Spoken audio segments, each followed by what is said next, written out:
Friends, imagine a young soul, barely a teenager, who walked among us just a few years ago. A boy who loved video games, but loved God infinitely more, dedicating his short life to illuminating the path to heaven. This was Carlo Acutis, the first millennial saint, a beacon of light in our modern world. But what if this extraordinary young man, with his profound spiritual insight, was given a glimpse into the future? A vision not just of faith, but of a coming spiritual storm. A storm that specifically targets the most sacred institution on earth, the family. Carlo Acutis, in his brief but impactful life, spoke with a wisdom far beyond his years. He didn't just preach, he observed, he reflected, and he shared revelations that now, in our turbulent times, resonate with an unsettling clarity. He foresaw a crucial spiritual conflict, a final battle, if you will, over the very essence of family life. And more than that, he didn't just see the fight.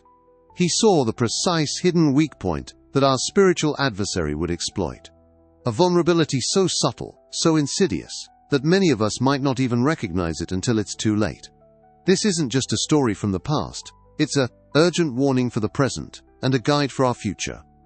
His message, often simple yet profoundly insightful, reveals a pattern, a strategy, that is unfolding right before our eyes. It's a message that the Church, and indeed all spiritual seekers, have been preparing for, perhaps unknowingly, for centuries.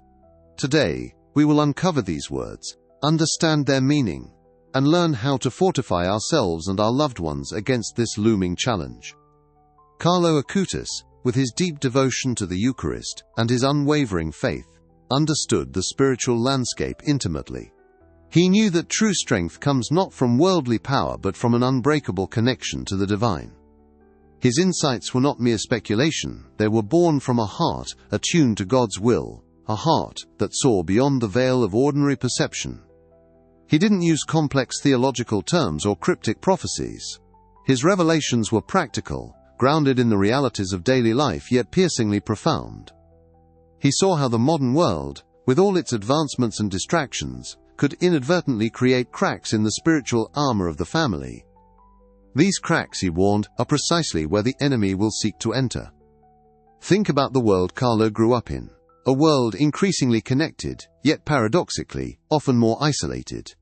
He witnessed the rise of social media, the allure of digital entertainment, and the subtle erosion of traditional values. He understood that these forces, while not inherently evil, could become tools for spiritual division, if not approached with vigilance and faith. The weak point he spoke of is not an external threat, but something far more personal and insidious. It's a disconnect, a fragmentation, that begins within the individual and then spreads to the family unit. It's the subtle shift from seeking truth and meaning in God to seeking it in fleeting external validations. This, Carlo understood, is the fundamental vulnerability. He saw that when the core spiritual foundation of a person wavers, the entire structure of the family becomes susceptible. When individuals within a family prioritize fleeting trends, superficial achievements, or instant gratification over prayer, genuine connection, and shared spiritual growth, a void is created. And nature, spiritual nature especially, abhors a vacuum. This void becomes an open invitation for forces that seek to sow discord, doubt, and division. It's not about grand, dramatic attacks, but a slow, almost imperceptible erosion of faith, hope, and love from within the family unit. Carlo Acutis, in his gentle wisdom, highlighted this precise mechanism. He didn't just point out the problem, he also pointed to the antidote. His own life was a living testament to the solution. He showed us that the greatest defense against this spiritual onslaught is a profound, personal, and consistent relationship with Jesus in the Eucharist. He believed this was the ultimate source of strength for the individual and, by extension, for the family. He understood that the family is meant to be a domestic church, a sanctuary where faith is nurtured and love is cultivated. When this sanctuary is neglected, when its spiritual walls are weakened by distraction and indifference, it becomes vulnerable. This is the battleground he foresaw, and this is the weak point he revealed. So how do we recognize these subtle signs of spiritual erosion in our own lives and families? What does this disconnect truly look like in our everyday experiences? And most importantly, what practical steps can we take inspired by Carlo Acutis, to fortify our homes and hearts against this specific challenge. Stay with us as we delve deeper into Carlo's profound message and uncover the path forward. Carlo Acutis understood that the true weakness isn't an external force, but an internal shift. It's the subtle but profound erosion of what he called the spiritual center within each person and, by extension, within the family unit. Imagine a compass that slowly loses its magnetic north. It still looks like a compass, but its ability to guide is compromised. This spiritual center, for Carlo, was our connection to God, primarily through the Eucharist. When this connection is weakened, when our attention is constantly pulled away by fleeting worldly concerns, by the relentless noise of entertainment, or by the pursuit of superficial validation, our inner compass begins to spin aimlessly. We become spiritually disoriented, even if we appear busy and successful in the eyes of the world. The signs of this spiritual disorientation within a family are often quiet, almost imperceptible at first. Have you noticed how families can be physically together, perhaps even in the same room, yet each member is deeply engrossed in their own digital world? Parents on their phones, children on tablets, all sharing space but not truly sharing life. This isn't just a modern habit, it's a manifestation of the spiritual fragmentation Carlo warned about. Another sign is the gradual decline of shared spiritual practices. Family prayer, once a cornerstone, might become infrequent or disappear entirely. Discussions about faith, about God, about the deeper meaning of life, might be replaced by conversations about school, work, or secular entertainment. The language of faith, the shared stories and traditions, begin to fade from daily discourse. Carlo saw that this creates a fertile ground for doubt and cynicism to take root. When the spiritual center is weak, when God is pushed to the periphery of daily life, individuals within the family become more susceptible to messages that contradict faith, that promote despair, or that glorify self-interest above all else. It's a subtle but powerful shift in values. Think about moments when patience wears thin more easily, when small disagreements escalate into significant conflicts, or when a general sense of unease pervades the home despite outward appearances. These can be symptoms of a deeper spiritual void, a lack of the grace that binds and strengthens. Carlo knew that true peace and harmony in the family stem from a shared spiritual foundation. So, what can we do right now to begin rebuilding this spiritual center and fortifying our families? Carlo's message was simple: return to the source. He lived his life in profound devotion to the Eucharist, seeing it as the highway to heaven. For us, this means consciously making time for God, not just individually, but as a family. A practical step you can take today is to introduce or reintroduce a simple, consistent family prayer. It doesn't have to be long or complicated. Perhaps a quick prayer of thanks before meals, or a brief evening prayer together before bed. Even 5 minutes of shared silence, focusing on gratitude, can be a powerful beginning. The key is consistency, creating a sacred rhythm in your daily life. Another step, inspired by Carlo's understanding of technology, is to designate sacred spaces or sacred times within your home or day, where digital devices are intentionally set aside.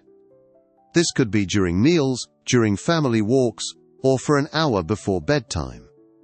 These moments create opportunities for genuine conversation, for listening, and for reconnecting on a human and spiritual level. By consciously choosing to prioritize these moments, you are actively resisting the fragmentation that Carlo warned about. You are beginning to repair the spiritual compass, guiding it back towards its true north.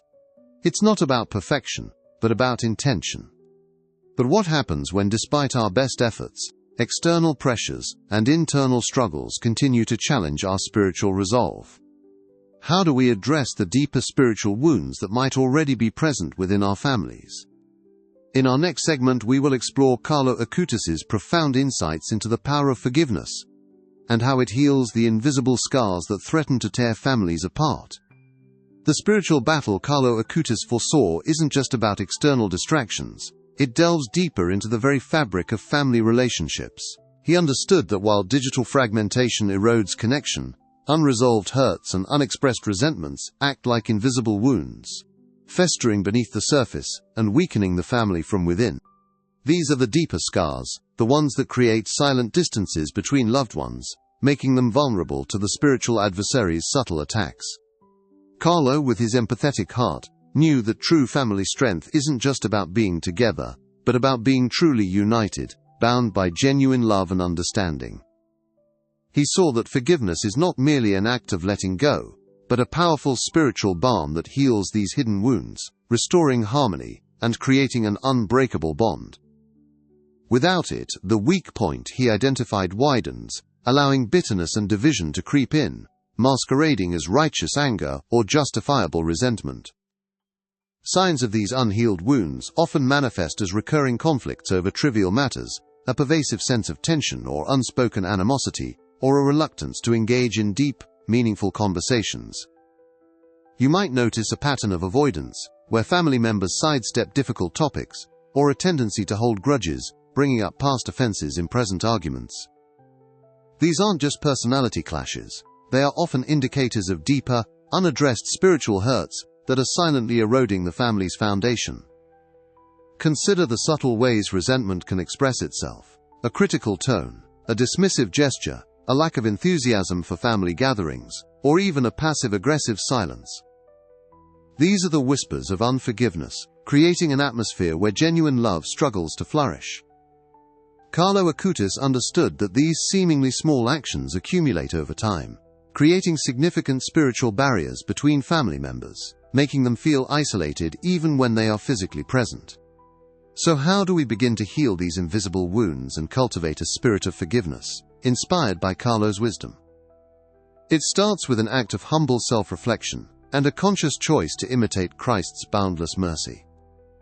Carlo often spoke of the importance of examining one's conscience, not to dwell on guilt, but to recognize areas where we might be holding on to hurt or inflicting it upon others.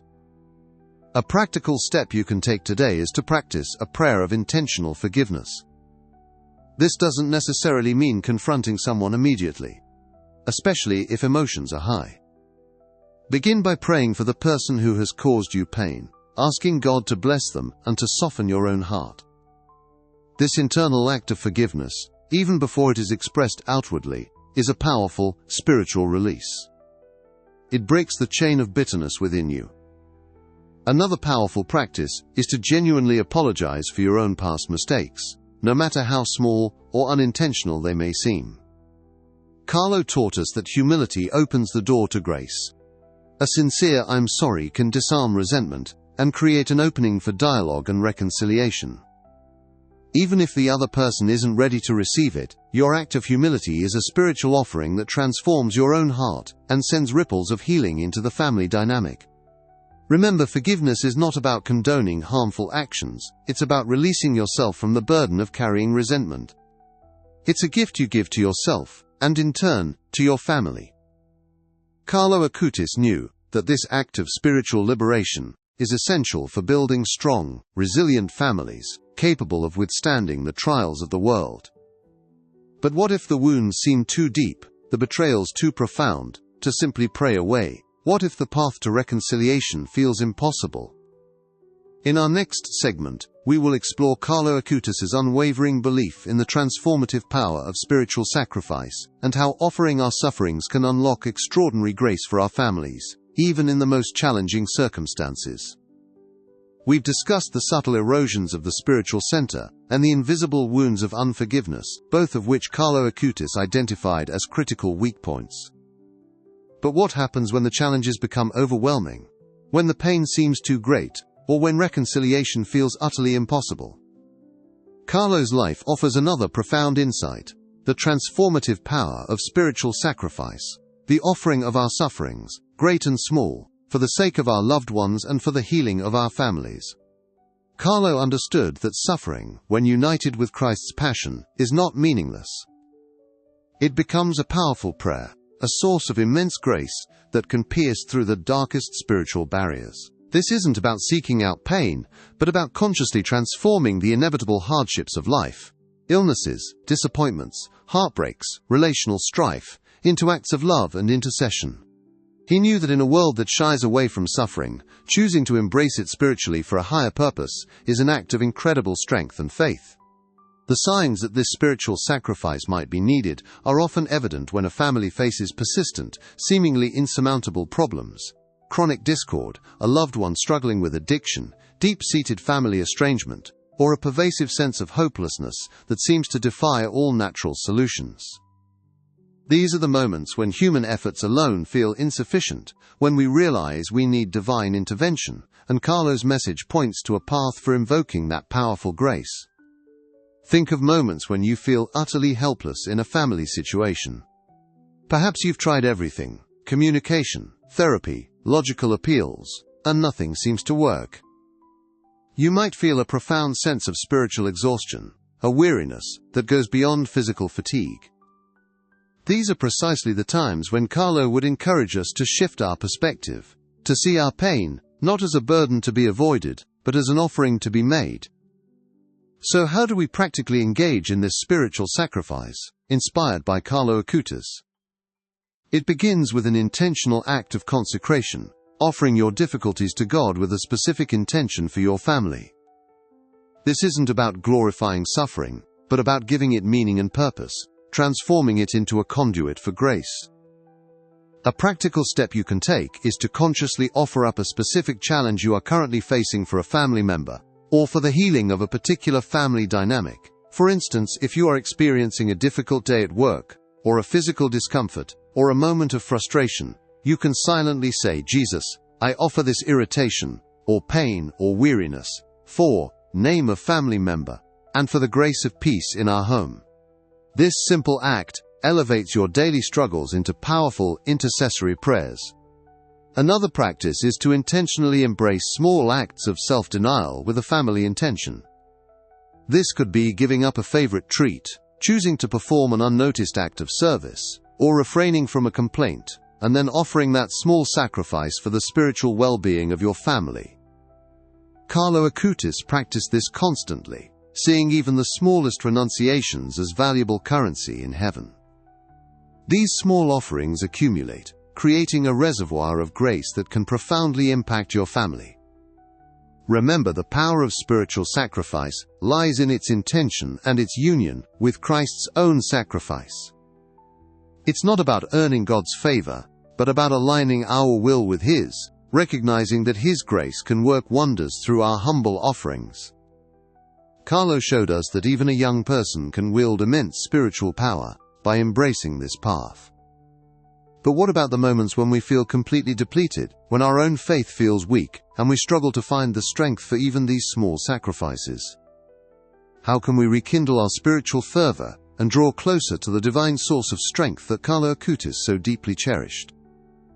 In our next segment, we will explore Carlo's unwavering devotion to the Eucharist, and how this sacrament is the ultimate wellspring of grace, not just for individuals, but for the entire family. We've explored the subtle spiritual erosions, the unseen wounds of unforgiveness, and the transformative power of sacrifice. Yet, for Carlo Acutis, all these paths ultimately converged at one central, indispensable point: the Eucharist. He called it his highway to heaven, the very core of his spiritual life, and he understood its profound power not just for individual souls, but as the ultimate antidote to the weak point threatening the family. Carlo knew that the spiritual adversary seeks to disconnect us from the very source of life and grace.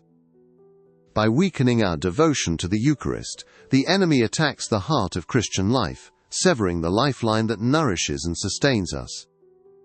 For Carlo, frequent reception of Holy Communion and adoration of the Blessed Sacrament were not optional extras. They were absolute necessities for spiritual survival and growth, especially in a world increasingly hostile to faith. He saw the Eucharist as the real presence of Jesus, a tangible encounter with divine love that recharges our spiritual batteries and fortifies our families from within. Signs that a family might be neglecting this vital source of grace are often subtle but impactful. Perhaps mass attendance has become a mere obligation, lacking true reverence or active participation. Maybe there's a general lack of enthusiasm for spiritual matters, a feeling that faith is something to be tolerated rather than eagerly embraced. You might notice a sense of spiritual emptiness, a longing for something more, even amidst material abundance. Carlo understood that when families drift from the Eucharist, they drift from the very heart of Christ's presence, leaving them spiritually vulnerable. Think about how many families prioritize sports events, social gatherings, or even household chores over Sunday Mass. While these activities have their place, when they consistently displace our encounter with the divine, it signals a shift in priorities that Carlo warned against. The absence of a deep, living Eucharistic faith leaves a void that no worldly pursuit can fill, making the family susceptible to the very fragmentation and discouragement he identified. So how can we, inspired by Carlo Acutis, make the Eucharist the vibrant, life-giving center of our family's spiritual life? It's about cultivating a profound appreciation and hunger for this most sacred sacrament, recognizing it as the true presence of Jesus Christ. It's not just about going through the motions, it's about encountering the living God. A practical step you can take today is to prepare for Mass as a family. Before going to church, take a few moments to read the upcoming Gospel reading together, or discuss what you hope to receive from God during Mass. This simple act transforms Mass from a passive attendance into an active, anticipated encounter. It helps to shift the focus from merely getting it over with to truly receiving Christ. Another powerful practice, deeply cherished by Carlo, is to introduce or reintroduce family adoration of the Blessed Sacrament. If a church in your area offers Eucharistic adoration, make a commitment to visit as a family, even for just 10 or 15 minutes. Sitting in silence before the real presence of Jesus is an incredibly powerful way to connect with God, to receive grace, and to experience a profound sense of peace that permeates the family. Even if you cannot attend adoration, simply making a spiritual communion at home, expressing your desire to receive Jesus, can be a powerful act. Carlo Acutis lived a life centered on the Eucharist, and he experienced its transformative power daily. He showed us that this sacrament is not just a ritual, it is the very lifeblood of our faith, the source of strength for individuals, and the unbreakable foundation for families. By drawing closer to the Eucharist, we are not just practicing our faith, we are actively building an impenetrable spiritual fortress around our homes and our loved ones. But what if, despite our best efforts, we still feel a sense of spiritual dryness, a struggle to truly connect with God or to feel His presence in our lives? How did Carlo Acutis, even as a young boy, maintain such a vibrant and unwavering faith? In our next segment, we will explore his profound understanding of personal prayer and the importance of cultivating an intimate, daily conversation with God, which he believed was essential for navigating the spiritual battles of our time. We've journeyed through the importance of the Eucharist, but Carlo Acutis understood that while communal worship is vital, it must be rooted in a deep, personal relationship with God. He knew that the weak point in our spiritual armor isn't just about neglecting the sacraments, it's also about losing the habit of intimate, daily conversation with our Creator. In a world clamoring for our attention, personal prayer becomes a radical act of love and a non-negotiable shield against spiritual attack. Carlo, despite his youth, practiced an extraordinary discipline of prayer. He didn't see prayer as a chore, but as an essential dialogue, a loving exchange with God that nourished his soul and gave him clarity and strength. He understood that without this consistent, personal connection, our faith can become superficial, easily swayed by worldly pressures and the doubts that the adversary seeks to sow. His life was a testament to how a vibrant personal prayer life empowers us to discern truth, resist temptation, and live with purpose. Signs that a family might be neglecting personal prayer often manifest as a general spiritual apathy or a feeling of being adrift. Individuals might express a sense of emptiness, even if they attend Mass regularly. There might be an increased susceptibility to anxiety, fear, or despair, as they lack the inner anchor that personal communion with God provides. The ability to make moral decisions can become clouded, as the inner voice of conscience, refined through prayer, is drowned out by external noise. Think about how easily we find time for social media, entertainment, or even mundane tasks, but struggle to carve out a consistent space for quiet prayer. This isn't necessarily a sign of ill will, but often a subtle erosion of spiritual discipline, a prioritizing of the urgent over the essential. Carlo would gently remind us that neglecting personal prayer leaves us spiritually parched, making us vulnerable to the very desolation that the enemy desires. So, how can we, inspired by Carlo Acutis, cultivate a vibrant and consistent personal prayer life that strengthens us, and by extension, our families? It begins with intentionality and a commitment to creating sacred space and time in our daily routines. Carlo's approach was simple, yet profound. Just talk to Jesus, like a friend. A practical step you can take today is to commit to a specific prayer time each day, even if it's just 5 or 10 minutes. This could be first thing in the morning, during a lunch break, or before bed. Find a quiet spot where you can be undisturbed. Start with a simple prayer of thanks, then share your joys, your struggles, and your petitions with God. Carlo often used a rosary, reflecting on the mysteries of Christ's life. Even a simple heartfelt conversation, speaking to Jesus as if he were right beside you, is a powerful beginning. Another powerful practice is to incorporate spiritual reading into your daily routine. Carlo loved reading the lives of the saints and the Gospels.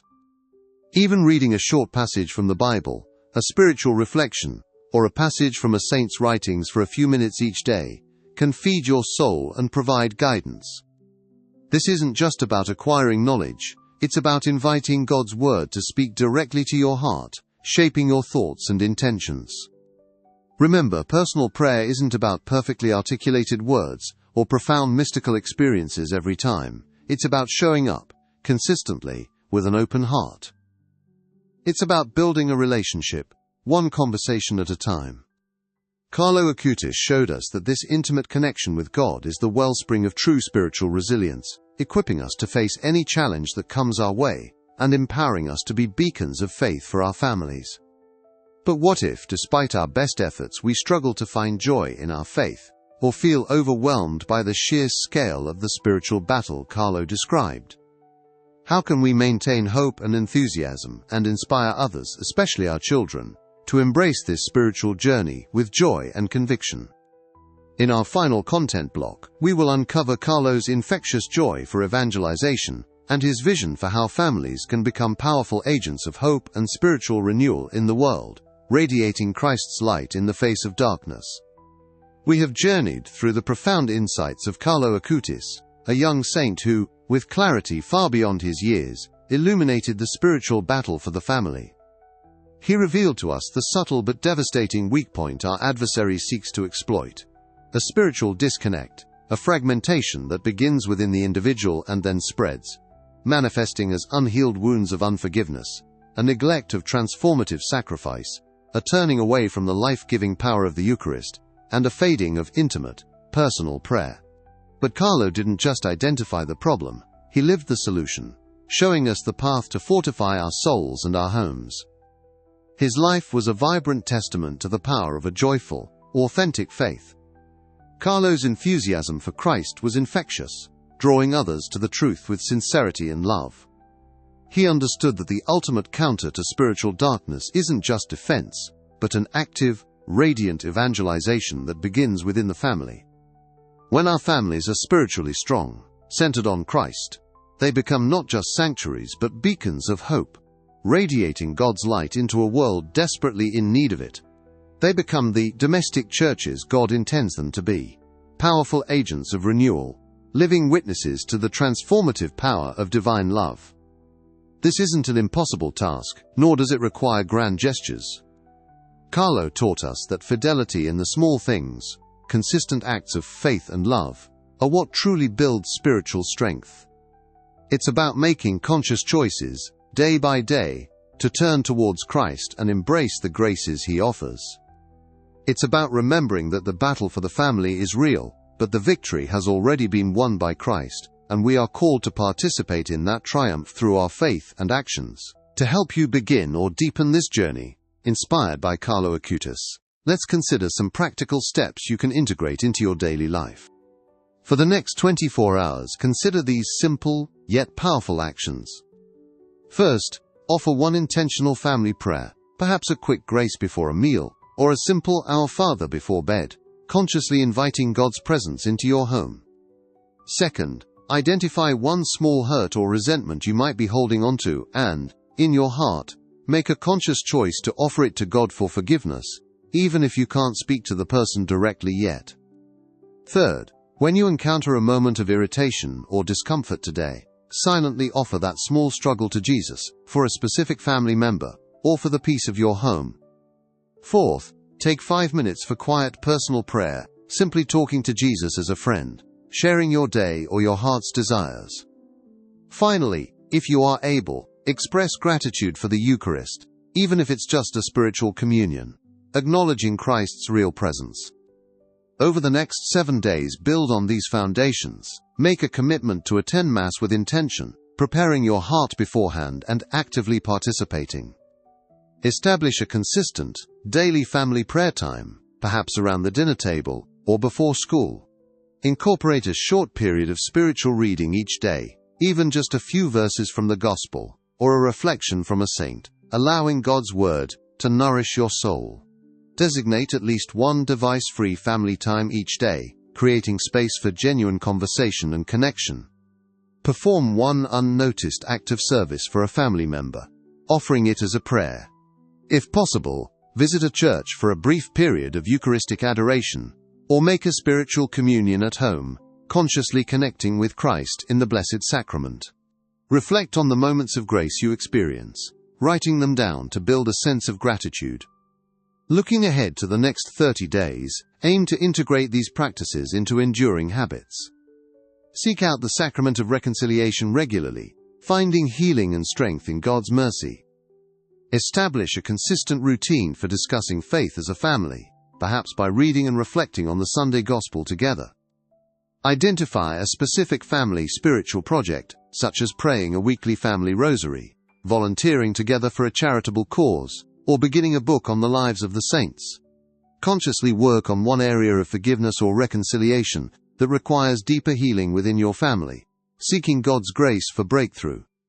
And finally, share your faith joyfully with someone outside your immediate family, radiating the light of Christ that Carlo Acutis so passionately exemplified. The weak point Carlo Acutis spoke of is real, but so is the immense power of God's grace available to us. By embracing the Eucharist, cultivating personal prayer, practicing forgiveness, offering our sufferings, and living a joyful faith, we can not only protect our families, but transform them into vibrant centers of God's love and light. Let us, like Carlo Acutis, become beacons of hope, radiating Christ's light in every corner of our lives and homes. If this message resonated with your heart, I invite you to subscribe to our channel so you don't miss our next revelations. Please comment below what you thought of this video and let us know which city you're watching us from, and if you know someone who needs to hear this message, share it with them. Together, let us walk the highway to heaven, guided by the wisdom of saints like Carlo Acutis.